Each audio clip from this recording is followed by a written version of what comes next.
Hola, ¿qué tal? Bienvenidos al Noticiero Científico y Cultural Iberoamericano NSC. Exploremos juntos cómo el conocimiento y la cultura transforman nuestras vidas. Les recuerdo que este espacio es gracias a la Asociación de Televisiones Educativas y Culturales Iberoamericanas, ATEI.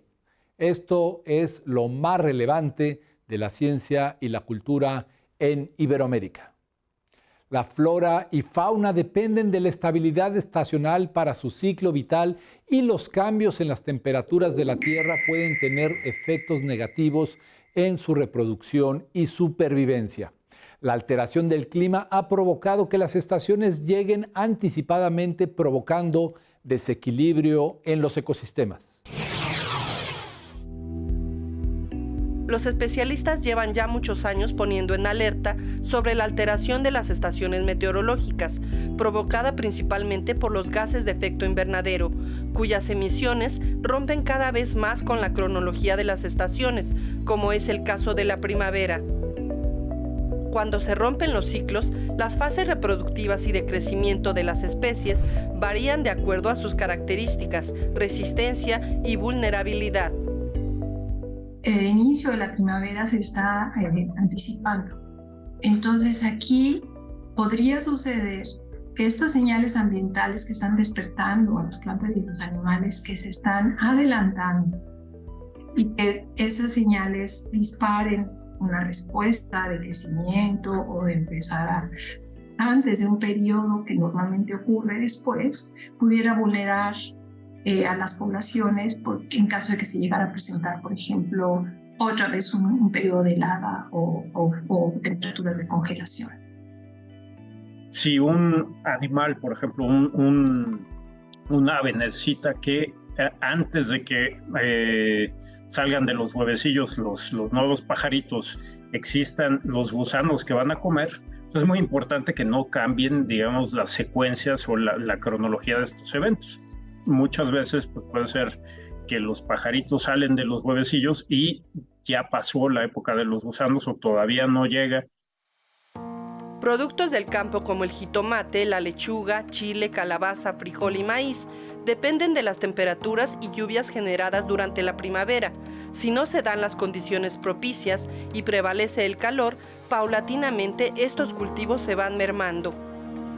Un estudio reciente del Programa de Cambio Climático de la UNAM establece que ante las condiciones climatológicas actuales, las pérdidas en rendimientos de cultivos de temporal son de entre 5 y 20%. Uno de los cultivos más afectados por los cambios estacionales es el maíz.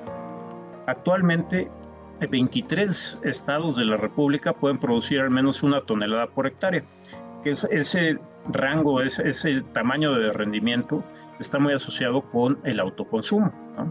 Para finales de siglo pasaremos de 23 estados que pueden producir al menos 1 tonelada a únicamente 11. La precipitación de las lluvias para el cultivo del café en primavera es muy importante y con la sequía se ha perdido rendimiento. Proyectábamos que para el 2020 la producción de café en Veracruz iba a caer alrededor de un 34%. Y bueno, lo que hemos encontrado con los datos es que la producción ha bajado alrededor de un 37%. De acuerdo a los especialistas, aún no es tarde para que la primavera y las otras estaciones del año vuelvan a su ciclo normal.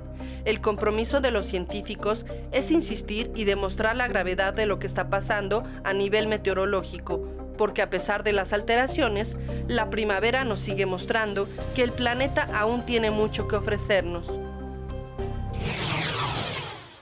El uso de sustancias químicas en la agricultura puede representar una amenaza para la salud y el medio ambiente. Los plaguicidas están asociados con graves riesgos para la salud humana y la biodiversidad, por lo que es necesario promover prácticas agrícolas sostenibles e informar sobre los efectos que puedan provocar.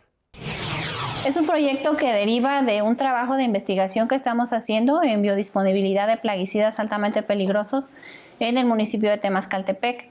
El trabajo es el análisis de suelos, características físicas y químicas en suelo con presencia de abamectina, que es un plaguicida altamente peligroso.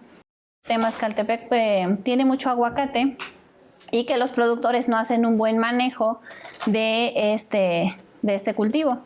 El productor lo que hace es sembrar de manera tradicional, hacen su siembra, utilizan plaguicidas y estos plaguicidas no tienen control, digamos, exacto de lo que están utilizando. Este trabajo surge a raíz de esto. Yo de carrera soy ingeniero agrónomo zootecnista, me he dedicado al área de suelos y lo que descubrimos fue esto, que tenemos este tipo de problemas. Y además encontramos que en el municipio se manejan alrededor de 32 plaguicidas altamente peligrosos. Queremos informar, a través de este tipo de investigaciones a la gente, pues de los daños que pueden causar primero, ¿qué es un plaguicida? ¿No? Desde ahí, ¿por qué se llaman así? ¿Qué efectos tiene? ¿Son tóxicos? ¿Son cancerígenos? ¿Tienen daños a la reproducción? Etcétera.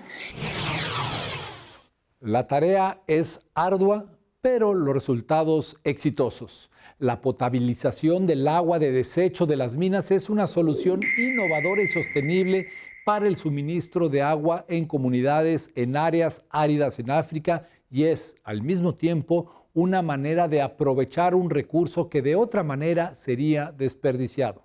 Así es como se hace. En el Día Mundial del Agua nos fijamos en este recurso vital con Boitumelo Encatlo, ingeniero químico por la Universidad de Johannesburgo y fundador de BN Aqua Solutions. Ha inventado un prototipo que purifica el drenaje ácido de las minas y lo convierte en agua potable. So we have developed the prototype which is behind me, where we use a waste material to treat acid mine drainage to drinking stage. So we will be solving two things, which is the availability of water, since you know that we have experienced in South Africa water restrictions. So this can serve about 1 million people. Boitumelo utiliza escoria metalúrgica residual para tratar el agua ácida contaminada y potabilizarla. Con este proceso químico se podría ayudar a miles de personas que sufren restricciones de agua potable en Sudáfrica. 190 millones de niños de 10 países africanos corren gran riesgo por la falta de agua, saneamientos e higiene, pero también por la emergencia climática. En el Día Mundial del Agua hacemos un inciso en una de las regiones con mayor inseguridad hídrica del mundo.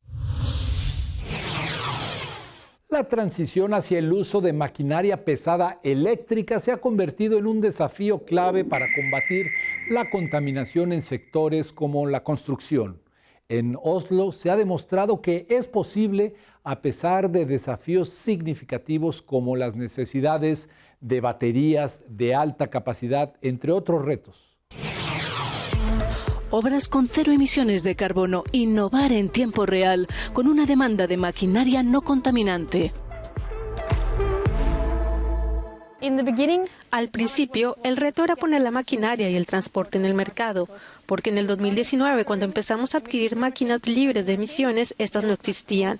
No había máquinas eléctricas, así que había que reconstruir las máquinas fósiles en eléctricas, pero ahora empiezan a fabricarse más en serie. En segundo lugar, el suministro eléctrico ha sido un gran reto para nosotros porque en algunos lugares de Oslo y probablemente en otros lugares la red no es lo suficientemente fuerte, no es del todo capaz para suministrar suficiente potencia para la maquinaria. Tenemos que pensar diferente, quizá usar contenedores de baterías para encontrar soluciones temporales a la red eléctrica. Es un gran reto y vemos que otras ciudades también están haciendo frente a lo mismo, como Barcelona. Hay muchos obstáculos, por supuesto, pero también muchas oportunidades al disminuir la contaminación del aire y el ruido. Hay enormes beneficios con lo eléctrico y estar libre de emisiones. La sequía del río Po en Italia, una de las arterias hídricas del país europeo, es un recordatorio de los desafíos que enfrentamos debido al cambio climático y la necesidad de tomar acciones concretas para preservar nuestros recursos hídricos y proteger los ecosistemas que dependen de ellos. Esta es la situación.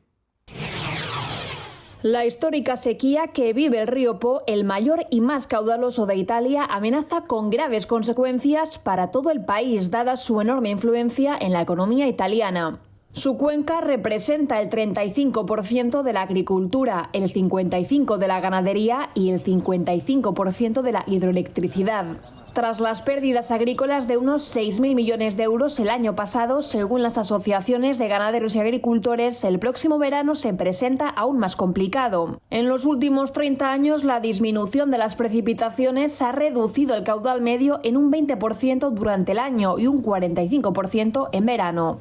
La sequía ya obligó el verano pasado a reducir drásticamente el uso del agua del Po para riego y para consumo, algo que se repetirá este año, aunque se trata solo de parches ante el problema de fondo, el cambio climático.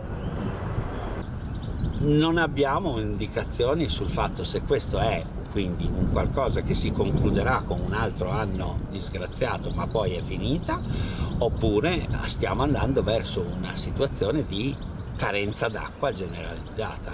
La Confederación Hidrográfica del Po, que este jueves alertó de la situación de sequía extrema, trabaja en medidas como el retorno del curso del agua a su estado natural, la gestión de la vegetación en el cauce o la vigilancia y control de los terraplenes.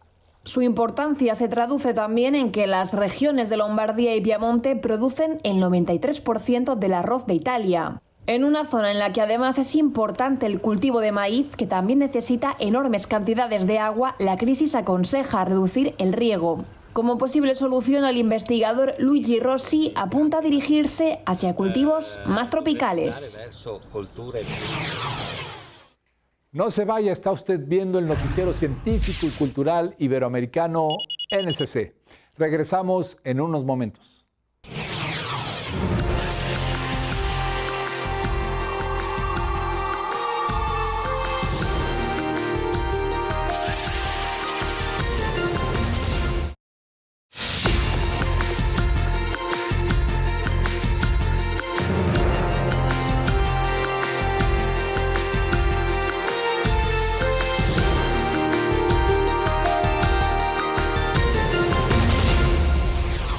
La generación de ingenieros impulsa el desarrollo económico de los países.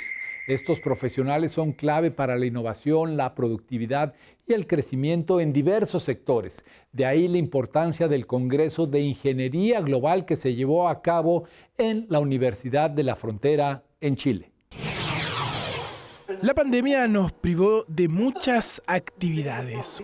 Una de esas son los congresos, como lo es el Congreso de Ingeniería Global, un espacio en el que estudiantes de todo el territorio nacional participan en torno a distintas materias importantes para el desarrollo industrial.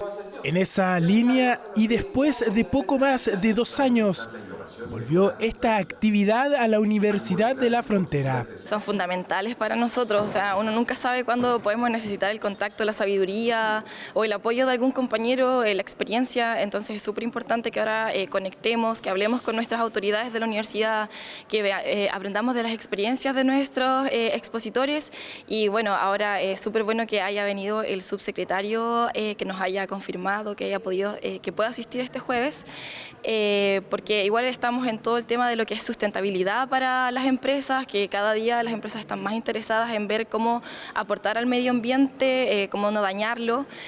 Justamente esas redes son claves para el desarrollo de los futuros profesionales. Por eso es relevante participar de este tipo de actividades de carácter nacional que generan ingenieros de clase mundial para la Araucanía y todo el territorio nacional. Un desarrollo clave para el crecimiento de la materia industrial de nuestro país. La idea nuestra es siempre fomentar al desarrollo de nuestros estudiantes y aquí podemos ver un congreso que de clase nacional, en la cual ellos lo han organizado con ponencias que son muy interesantes y muy hacia el desarrollo de lo que sería un ingeniero de clase mundial. Así que para nosotros es grato ver cómo nuestros estudiantes tienen la capacidad de organizar este tipo de eventos que no solo van en beneficio de nuestros propios estudiantes, sino que de otras escuelas de ingeniería o departamentos, facultades a lo largo del país. Este desarrollo debe ir de la mano con el cuidado del medio ambiente. Por eso, un aspecto relevante de esta iniciativa fue la presentación del subsecretario de Energía, la que abordó distintas temáticas estatales para el cuidado de la industria, pero también para que su crecimiento vaya de la mano con el cuidado ambiental. siendo un trabajo sustentable que beneficie a toda la comunidad. Estamos haciendo justamente uno de los instrumentos rectores de nuestra política energética, como la política nacional, pero también la Agenda 2022-2026, que es la que determina el actuar nuestro en este gobierno, se ha hecho con una participación importante, no solamente de la sociedad civil, sino que también de las universidades, porque históricamente el sector público, el sector privado, pero también la sociedad civil y especialmente la academia y las universidades han sido claves para poder tener, yo diría que políticas que son de largo aliento y que nos han permitido proyectarnos al futuro. Fueron 4 días de actividades que se desarrollaron en el aula magna de la Universidad de la Frontera. Un encuentro que debió esperar poco más de 2 años para poder retornar y reunir a futuros ingenieros de todo el territorio nacional, trabajando de esa manera en el futuro del área, un área que es clave para el desarrollo de nuestro país. La música es una forma de habitar el espacio y el tiempo.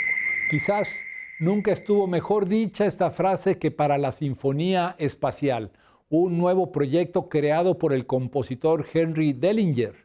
El músico, en colaboración con la NASA y la Orquesta Sinfónica Nacional de los Estados Unidos, encontró en el espacio su fuente de inspiración.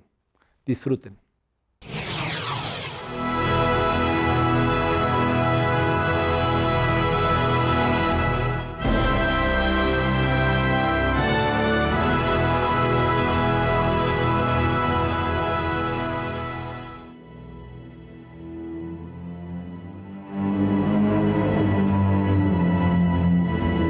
Estados Unidos estrenó una sinfonía espacial inspirada e ilustrada por imágenes de la NASA. El proyecto es una innovadora colaboración entre el aclamado compositor Henry Dellinger, la Agencia Espacial Estadounidense y la Filarmónica Nacional.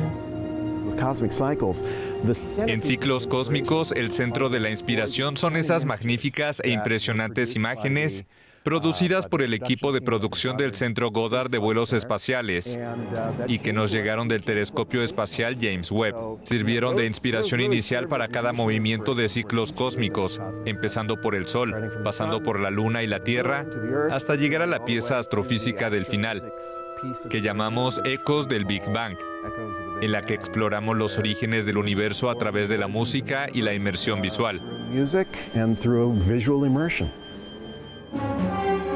Las imágenes fueron recopiladas y montadas por productores de la NASA en 7 cortometrajes que sirvieron de inspiración a Dellinger. Y la experiencia inmersiva incluye sonidos del universo, como el de un agujero negro. Para mí, mientras la escribía, era una meditación. Y creo que estamos llevando al público a experimentar esa misma meditación. Yo veía cada película como una meditación en sí misma, una meditación sobre el Sol, una meditación sobre nuestro planeta, una meditación sobre el cosmos en general. Además de 2 presentaciones en lugares fuera de Washington, la NASA publicó videos en su página de YouTube con una versión sintetizada de la banda sonora de Dellinger.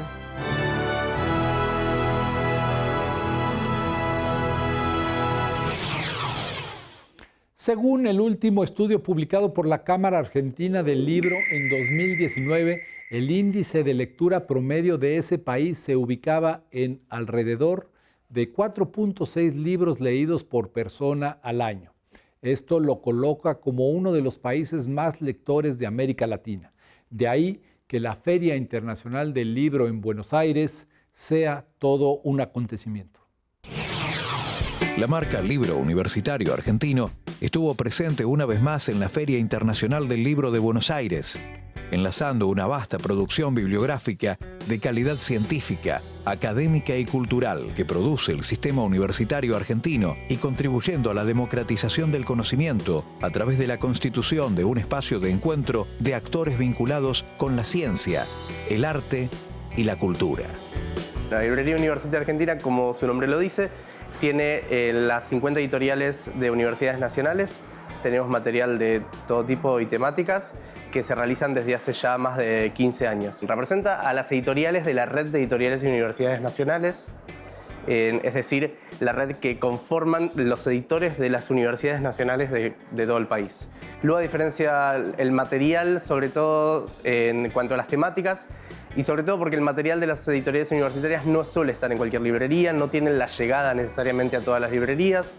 Depende de la universidad, el tamaño de las editoriales es muy diverso. Por lo tanto, lo que hace LUA es poder concentrar todo ese material en un solo lugar y poder garantizar la distribución al resto del país. Nos permite hacer conocer las editoriales universitarias, que quizás, como te comentaba, muchas no llegan a todos lados y acá las puedes ver concentradas, y mucho público que quizás no es cercano a estas editoriales puede tener acceso. LUA ha tenido vínculo con las editoriales universitarias de Brasil. Durante unos cuantos años, la red de editoriales brasileñas ha tenido vínculo con la REUN, que es la red de universidades nacionales argentinas, y hemos tenido parte de su material en nuestro local. Y luego lo que hacemos es participar en ferias internacionales, tanto en México como en Colombia o en España. Por lo tanto, el vínculo con las editoriales universitarias se da exclusivamente en ferias, pero siempre está abierto el proyecto para poder intercambiar material tanto de ellos para nosotros como de aquí para allá. Desde Argentina reportó para el Noticiero Científico y Cultural Iberoamericano, NCC, la Universidad Nacional de Mar del Plata. Y ya que hablamos de libros, en Colombia un pequeño recinto literario se ha convertido en la fuente de inspiración para que jóvenes universitarios disfruten de la lectura y la gastronomía. Esto, a su vez, se tradujo en una novela. Este es el argumento de Tunda. Tunda es una novela de terror en la que Darío, el protagonista, debe enfrentarse al paramilitarismo, la selva, espantos y el recuerdo de sus primeros amores para frenar el círculo de violencia que rodea su vida. Hace 12 años nace la idea de un lugar cerca de la Universidad Nacional que posibilitara una reunión de jóvenes para poder pensarse sus ideas, confrontarlas, discutirlas o incluso asociarse. El club de lectura se realizó junto al Café Nicanor, desde donde salieron platos en los que el coco, pescado, cocadas, patacones y suero costeño sirvieron para que los lectores reconocieran los sabores de Buenaventura, lugar donde se desarrolla la historia de la novela. El jefe de cocina, Carlos Mora, él es pues también muy buen lector, siempre está, cada vez que tiene un ratico libre, sale de la cocina a revisar libros. Siempre pensamos en él cuando vamos a hacer un espacio como de club de lectura, y que tenemos una persona como Carlos que está pues no solamente dispuesta, sino que también tiene las capacidades para hacer un menú pensando en una novela o en un tipo de literatura. El libro está disponible para la venta en Hojas de Parra. Ideal si quiere leer una historia que evoque elementos de la mitología, gastronomía y costumbres del Pacífico. Muchas gracias por habernos acompañado en el Noticiero Científico y Cultural Iberoamericano NCC. Agradecemos a los socios de ATEI que a través de sus plataformas hagan posible este noticiero, al igual que a las agencias informativas AFP, EFE, Xinhua Euronews y Deutsche Welle. Soy Iván Carrillo. Los invito a visitar nuestra página noticiasncc.com y a utilizar nuestra aplicación. La próxima semana más información científica y cultural.